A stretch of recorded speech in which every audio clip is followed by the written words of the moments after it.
What's going on, guys? Welcome back to another episode of the Stitch Time podcast. I hope you had a good 4th of July. I know I did. I had a great time camping. So, um, I'm in week 2 of a new journey, and I thought I would come on here and basically talk about where I started and where I am now. So, I switched jobs recently, and when I graduated from high school, I went to school in Minnesota for orthotics. Growing up, I wore leg braces. And at the time, I thought it would be cool to, get into building leg braces. It was something that I kind of thought I had a passion for. I enjoyed fixing them myself, like fixing my own braces. And I thought it would be good. It'd be a good career. And well, I was wrong. I was completely wrong. It was a dog shit career. Absolutely terrible career. Um, it was nice in the sense that I was able to give back to people just like me. I was able to help out, kids just like me. I built hundreds and hundreds of leg braces over the course of 6 years that I was in the field. And I did enjoy it. I really enjoyed it, but it was a very dirty, dusty, and just wasn't worth the pay. It was a dead end job. It was next to nothing. When I graduated,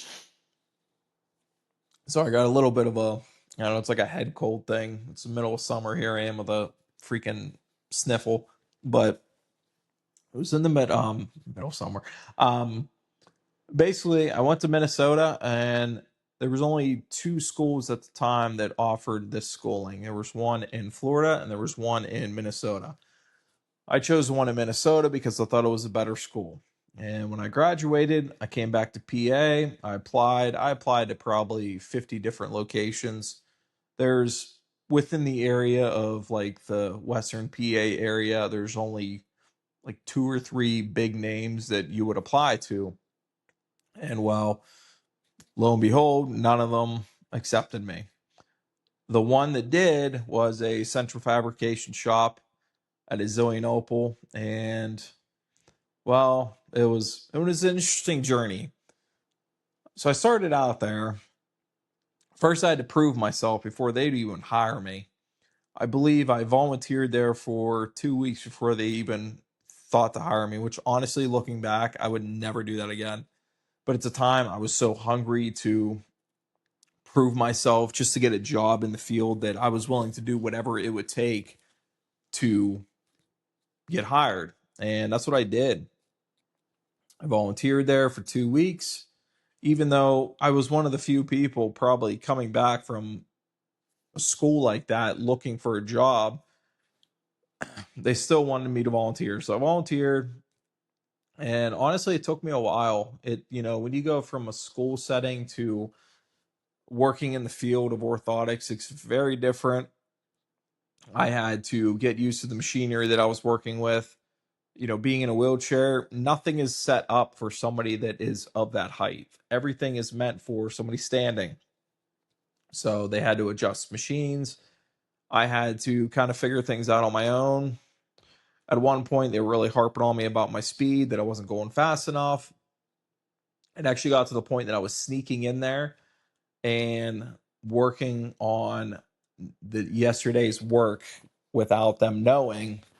Till the one morning I was in the back turning on the compressor, and the owner come walking in. He caught me, which I assume he was probably checking cameras, and that's how I knew I was doing it.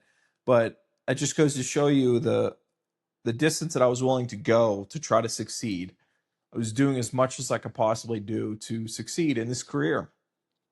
And, because I was in school, basically the orthotics teacher there told me that I needed to think about another career. And being the bullheaded person that I am, and the fact that I went to the extent of going to school at that distance, that I was not going to quit. And that's not who I am. I don't quit.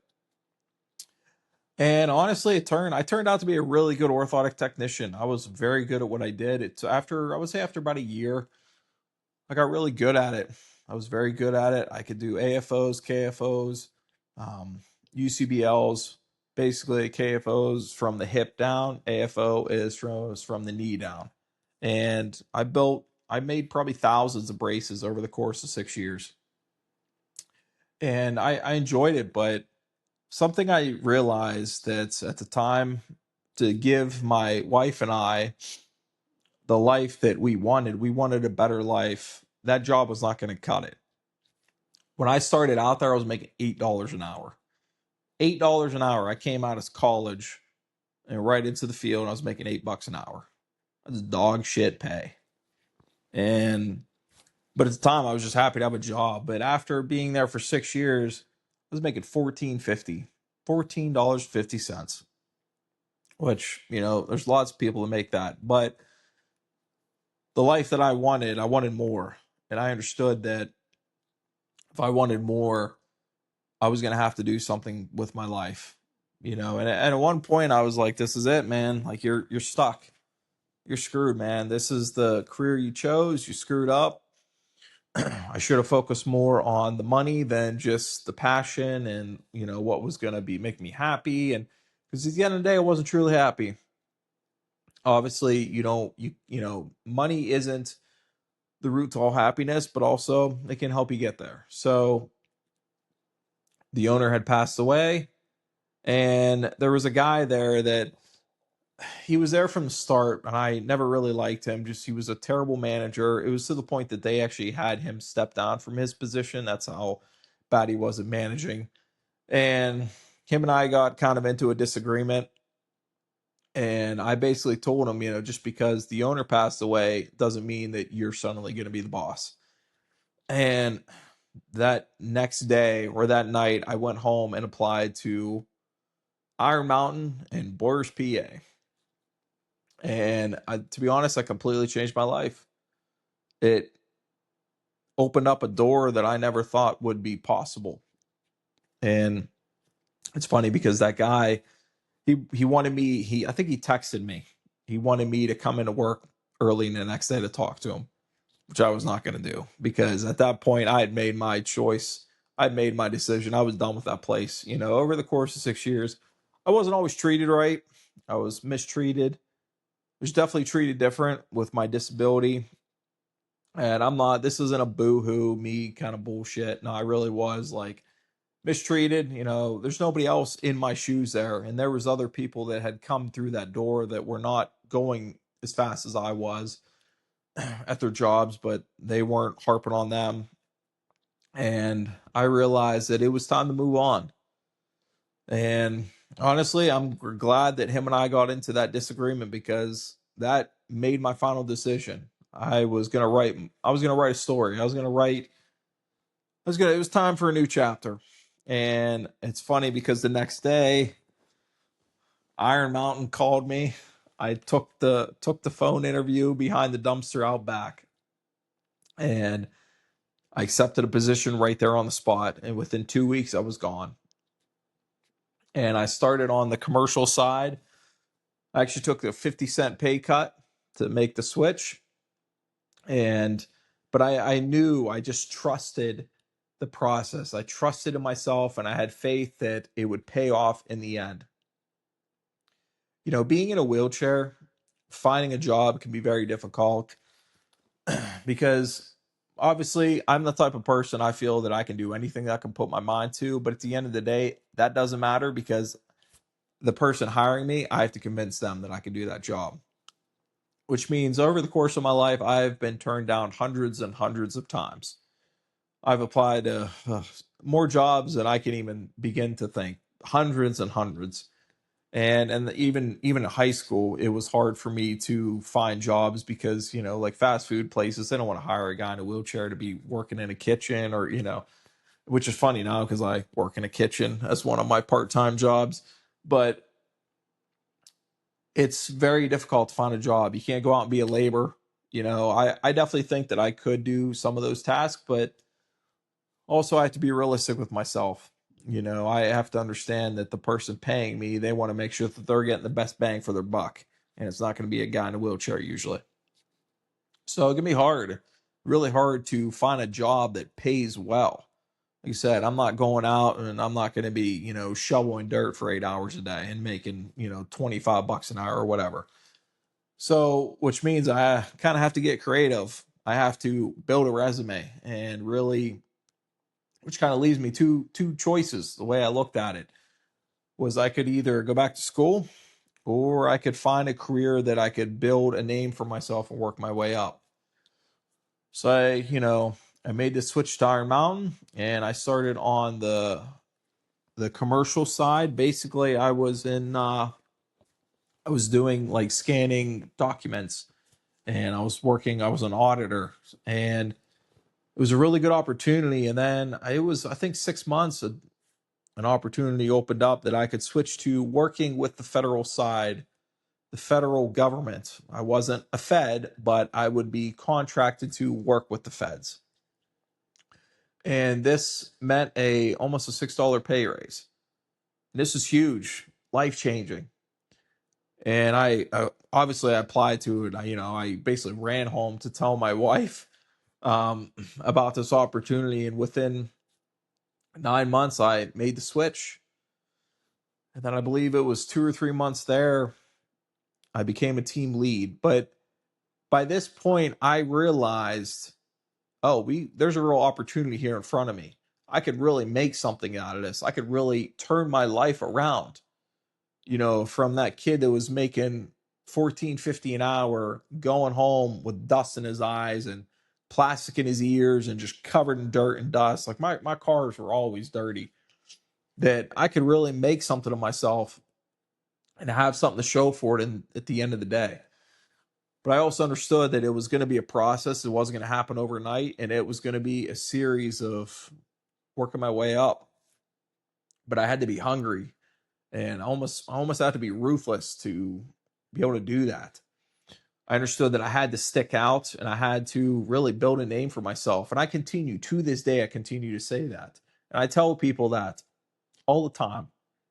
So I made the switch. A couple months, they noticed me, became a team lead. And honestly, I was inspired by my late mentor.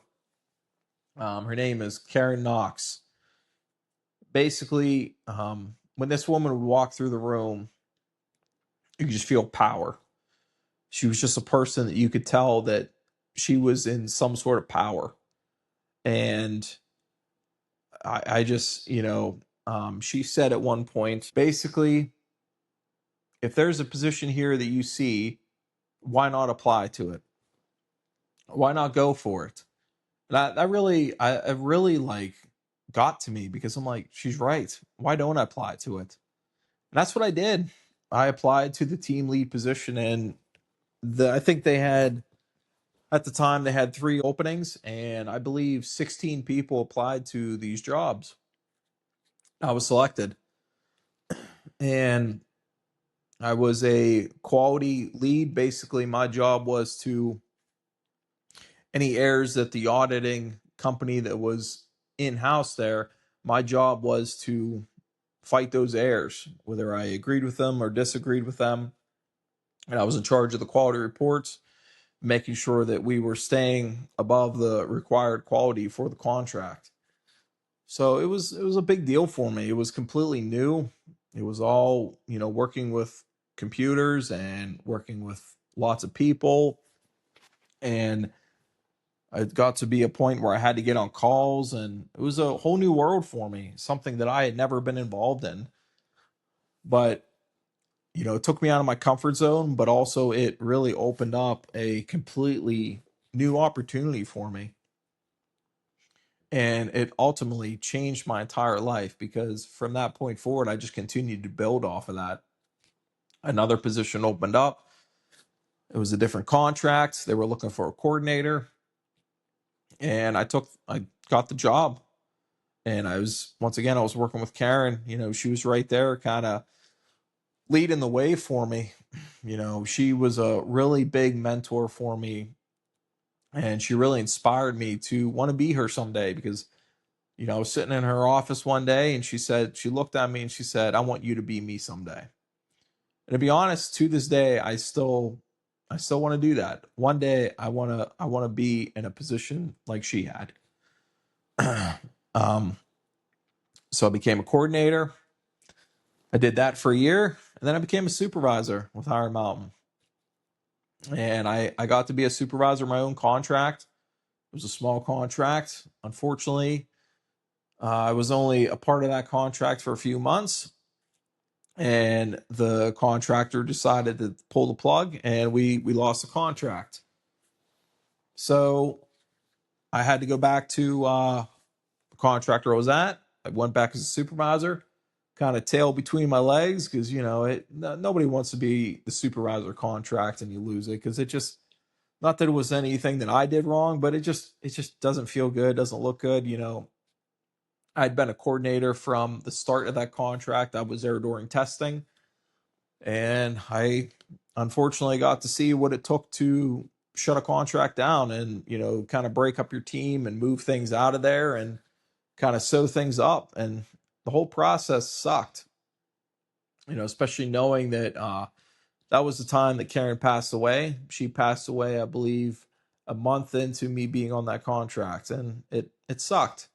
It really sucked because she knew everything. She really did. She was the go-to person. And then my supervisor at the time, it was kind of up to her and I to figure out the ropes and what to do and how to start this up. But so that contract came to an end. I went back to my other department, and I had two people under me. And it was kind of funny because I'm like, at that point, I'm like, what am I even doing here? But at the time, my manager basically said, your time will come. Just be patient, learn as much as you can learn from the other supervisors, go to other departments, other areas, and just be a sponge. And that's what I did. And I think it was probably 7 or 8 months later, I got word that I would be taking over the room that I was working in. So I was working in a room that had 80 staff members on the first shift, and the first shift supervisor was in there with me. She was going to be rotating to the third shift. So I went from having two staff members under me to 80 people overnight. And I was a lot. I was a lot to take on. And it really took me out of my comfort zone. Um, and I'll never forget just that first huddle that I had of just looking out and seeing these 80 people. And then, there's a lot of rumor that I was going to be taking over. And there were some people who didn't like me. And honestly, it was because of some of the things that the other supervisor was putting out there and just trying to stir shit up and try to make me look bad. And so a lot of people didn't want to believe it. It's kind of like the, not my president. It was like the not my supervisor. It's kind of the joke that I made. And well, I was their supervisor. And to be honest, I loved it. I loved every second of it. And it got to be a point where I was in charge of that room. I was in charge of that production of that room, and I was also in charge of handling the trucking that was coming in and out, that was bringing our work and sending the work out. So I really got to a point that I built a name for myself with the company of Iron Mountain. I got to work with other areas. I actually traveled to St. Louis at one point to work at another site, and it changed my life. It absolutely changed my life, and I was no longer making 14.50 an hour, and life was looking good. And I realized that, I realized where I started and where it was. It's because I literally took a leap of faith and I said, screw it, it's time for a new beginning. And I took an opportunity and I ran with it. I ran with it as fast as I could, and it paid off for me. I was able to take a job and I literally turned it into a career. Here I am now. I'm going into my 7th year of working in the contracting world. And actually, I switched to another job. My clearance level changed, and now here I am. I work from home. I've been working from home for a few weeks. I decided to leave the world of management for a little bit, just kind of once again build up my name and see where I can take it, go from there. But I changed my life. I completely changed my life. And I didn't go to college for it. I didn't go back to school. I went back to school for a semester when I first started with Iron Mountain. I was going to go back to for cybersecurity, and I realized at the rate that I was going that it would probably be 5 or 6 years before I would get a job in cybersecurity. And at that point, I'm like, I started to do the math of my age. I'm like, is this really worth me devoting 6 years part time school to this career? Or should I take what's in front of me and run with it? Now, I'm not saying I won't go back to school. I definitely, would consider it. But at the same time, that was not, in my opinion, the right move for me to go. At the time, my goal was to make as much money as fast as I could. And that's still my goal, especially being a single man now. There's nobody in my life to, I don't have to worry about putting my time into somebody else right now. Not saying I wouldn't, but I've decided that, I'm going to focus on my career as much as I can until, somebody walks into my life.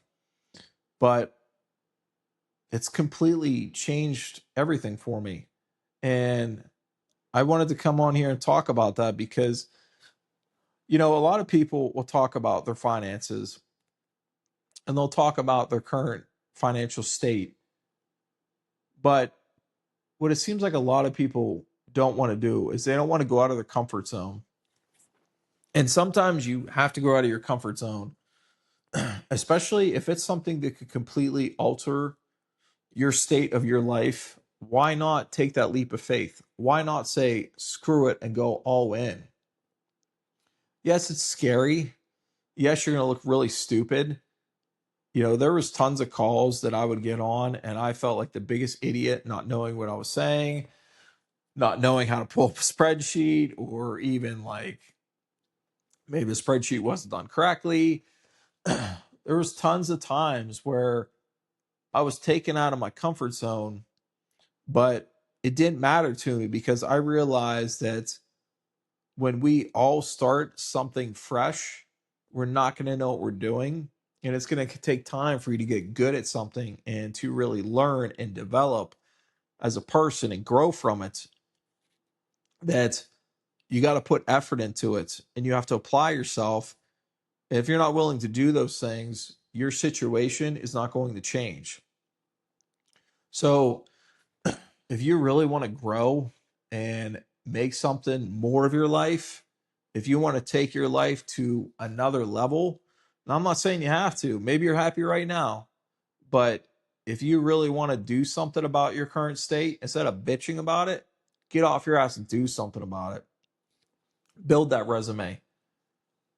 I look at my resume, and in the last 5 or 6 years, I have added on there at least, let's see, 4 or 5 different jobs. And I really struggled. Like I said, I struggled to have a good resume when I was an orthotic technician because I had no experience before that, really. I worked at, it was like a part-time job that I did where I was like, it was like this car swap meet that I would work at, and then I would work at the guy's farm and I would do like random little tasks around his house and stuff. But other than that, I didn't have any real significant jobs. And now I have real jobs on my resume. And that's because I went out of my comfort zone and I went all in. And not everybody's going to support you doing this. I've had people in the past where they haven't supported me doing it. I'm a white collar guy now. I'm no longer a blue collar worker. The way I look at it is I put my time, and I went to school for 3 years for that shit. And the 6 years that I did that was sucked, man. It was dirty and dusty, and I was cutting my hands up all the time and burning myself, and playing in plaster and my fingers cracking all the time. And like, nah, man, I did enough time. Now it's time to go make some real money, though. And if you don't like that, that's just too bad. But I'm here to tell you today, if you want to change your life, go all in. and just go for it, man. What are you scared of? What? Are you scared of failure? You're already what's the worst could happen at this point? What's the worst could happen? It not work out and you go back to that job or you find a job like that? That's the worst could happen. Go all in, man. Go for it. Change your life. Because I'm so glad I did. With that being said, you know what I'm going to say: adapt, overcome, and conquer. Go get after it, guys. Till next time.